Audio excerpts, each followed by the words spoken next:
ចាប់ពីខែប្រសិទ្ធនុចាគឺឯកឧត្តមម៉ាងស៊ីណេតអញ្ជើញដឹកនាំមន្ត្រីបច្ចេកទេសចុះពិនិត្យសន្តាគារលំដាប់កាយ5មានកម្ពស់37ជាន់គ្រងនឹងដំឡើងនៅ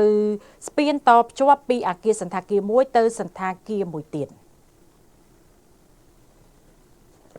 នៅព្រឹកថ្ងៃទី12ខែវិច្ឆិកាឆ្នាំ2025ឯកឧត្តមម៉ាងស៊ីណេតអភិបាលនៃគណៈភិបាលខេត្តព្រះសីហនុបានអញ្ជើញដឹកនាំមន្ត្រីបច្ចេកទេសចុះពិនិត្យវឌ្ឍនភាពនៃគម្រោងសាងសង់ក្នុងការតភ្ជាប់ស្ពានដែកពីអគារមួយទៅអគារមួយទៀតដែលមានកម្ពស់59ម៉ែត្រទទឹង50ម៉ែត្រដែលមានទម្ងន់1800តោនរបស់ក្រុមហ៊ុន Peninsula Bay Investment Co Ltd ដែលមានទីតាំងស្ថិតនៅសង្កាត់លេខ4ក្រុងខេត្តព្រះសីហនុដែលនៅក្នុងការសាងសង់ប៉ាន់ស្មានវិតម្លៃវិនិយោគទុននឹងកើនឡើងប្រមាណ$1000 លានអាមេរិកដែលអាចផ្ដល់ការងារជូនទៅដល់ប្រជាពលរដ្ឋកម្ពុជាប្រមាណជាង5000នាក់សូមបញ្ជាក់ផងដែរថាក្រុមហ៊ុនគឺបានចាប់ផ្ដើមសាងសង់នៅក្នុងដើមឆ្នាំ2024ដោយផ្ដល់ឱកាសការងារជូនទៅដល់ប្រជាពលរដ្ឋសរុបប្រមាណជាង3ក្នុងគម្រោងសាងសង់ក្រុមហ៊ុនគឺបានធ្វើការបែងចែកជាពីរតំបន់គឺតំបន់ A និងតំបន់ B ដោយនៅក្នុងតំបន់ B គឺមានដូចជាអគារខុនដូអគារពាណិជ្ជកម្មដែលអាចសាងសង់រួចរាល់នៅដើមឆ្នាំ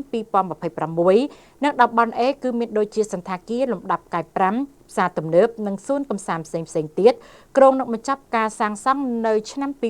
2028ដែលយោងតាមការឲ្យដឹងពីតំណាងក្រុមហ៊ុនកាលពីថ្ងៃទី24ខែមីនាឆ្នាំ2025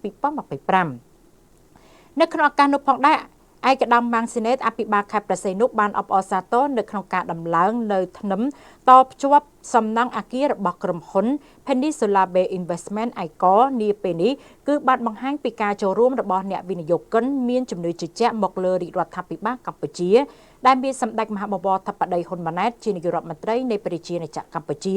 ធ្វើឲ្យកម្ពុជាមានសុខសន្តិភាពហើយកត្តាសន្តិភាពនេះទើបកម្ពុជាមានការអភិវឌ្ឍរីកចម្រើនជាពិសេសខេត្តព្រះសីហនុដែលមានអ្នកវិនិយោគមកធ្វើការវិនិយោគជាច្រើននៅតំបន់សេដ្ឋកិច្ចពិសេសក្រុងព្រះសីហនុក៏ដូចជាក្រុមហ៊ុន